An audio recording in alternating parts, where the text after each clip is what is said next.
গণভবনটিকে বর্তমানে মিউজিয়াম জাদুঘর করা হবে, এই বিষয়ে আপনি কি ভাবছেন? কেমন লাগবে বিষয়টি? আসলে আমি একটু সংজ্ঞায়িত করবো প্রথমে। অবশ্যই। বিসমিল্লাহির রহমানির রহিম। আসসালামু আলাইকুম। প্রথমত আমি একটু সংজ্ঞায়িত করব গণভবন। গণ মানে কি? মানুষের ভবন।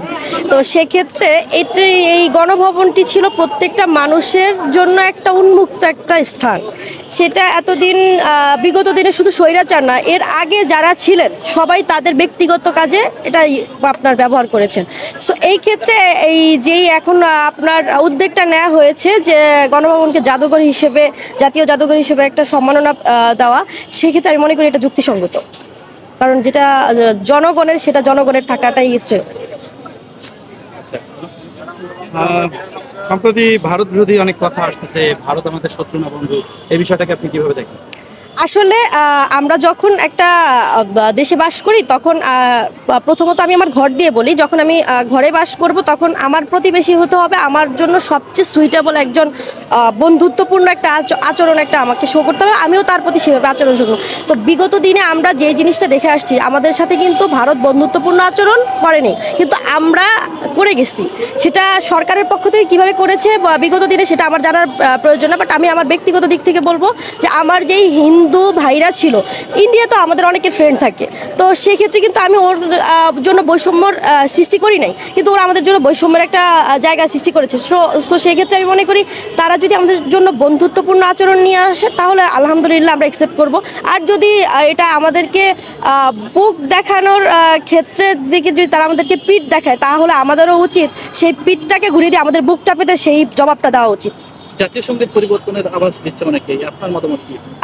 আমি আমার বয়সের এই পর্যন্ত আমি যতবার বাংলাদেশের খেলা নিয়ে বলি, খেলা মাঠে আমি সবচেয়ে বেশি জাতীয় সঙ্গীতটাকে আমি যেভাবে দেখেছি, আমাদের যে গুজ বাম্পসটা হয়, আমার সোনার বাংলা আমি তোমায় ভালোবাসি, সেই ক্ষেত্র থেকে আমি মনে করি না এই জাতীয় সঙ্গীত পরিবর্তন করা উচিত। আমি আমার ব্যক্তিগত মতামত দিলাম, অনেকের অনেক মতামত থাকতেই পারে। অনেকেই বলা হচ্ছে যে এটা জাতীয় সঙ্গীতের ভিতরে ওই দেবদেবীর কথা আসছে, উমা আগুনেতর, এরকমের একটা কথা বলা হয়েছে, এই বিষয়টাকে আপনি কোনভাবে দেখেন? আমরা এই আজকের এই দিনটা কেন বৈষম্যহীন?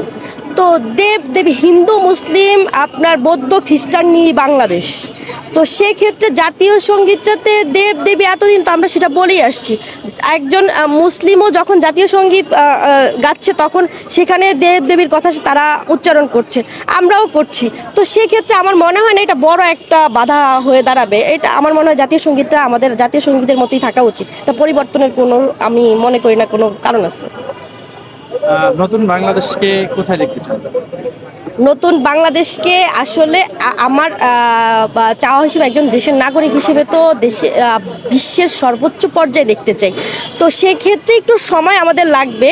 যে সরকারটা এখন আমরা অন্তর্বর্তীকালীন সরকারটা পেয়েছি, ওনাদেরকে আমরা নিজেরা সম্মিলিত প্রচেষ্টায় যে বাংলাদেশটা বৈষম্যহীন, যেখানে একদম গ্রাম থেকে শুরু করে শহর পর্যন্ত কোনো বৈষম্য থাকবে না। আমি একটু বলি, এখানে আমি একটা অজপাড়া গায়ের মেয়ে, আমি এসেছিলাম ঢাকায় আপনার 10 বছর আগে। তো 10 বছর আগে যখন আমি এসেছি গ্রামে, আমি যে জিনিসটা দেখেছিলাম যে এই সরকার, বিগত দিনের সরকার পতনের পরও হচ্ছে যারা বিরোধী দলে থাকতো তারা নির্যাতিত হইতো, এখনও একই জিনিসটা গ্রামের জায়গাটাতে হচ্ছে।